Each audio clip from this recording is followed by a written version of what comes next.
மயிலாடுதுறை நாடாளுமன்ற தொகுதியில் காங்கிரஸ் கட்சி சார்பிலே போட்டியிடும் வெற்றி வேட்பாளர் வழக்கறிஞர் சுதா அவர்களுக்கு கை சின்னத்தில் உங்களுடைய வாக்குகள் அளிக்கணும்னு கேட்டுக்கிறேன். வழக்கறிஞர் சுதா அவர்கள் தொலைக்காட்சி விவாதங்கள்ல வாதாடுவதை பார்த்திருப்பீங்க. மக்களுக்காக, இந்திய ஒற்றுமைக்காகவும் ஆணித்தரமான கருத்துக்களால் எதிரிகளை நிலைகுலைய செய்கிற ஆற்றலை பெற்றவர்.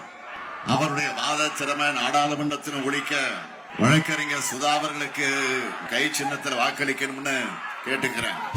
என் உயிரின் உயிரான விடுதலை சிறுத்தைகளே, சிதம்பரம் தொகுதி மட்டுமல்ல, மயிலாடுதுறையிலே சுதா அவர்கள் வெற்றி பெற வேண்டும்.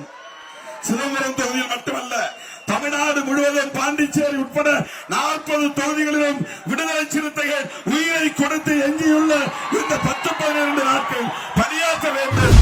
அதன் மூலம் சகோதரர் திருமாவர்களையும் சகோதரி சுதா அவர்களையும் வெற்றி பெற வைக்கணும். 2 பேரையும் வெற்றி பெற வைக்க தயாராகிட்டீங்களா? திமுக தலைமையிலான கை சின்னத்திற்கு வாக்களித்து சுதா அவர்களை பெருவாரியான வாக்குகள் வித்தியாசத்தில் வெற்றி பெற செய்வோம்.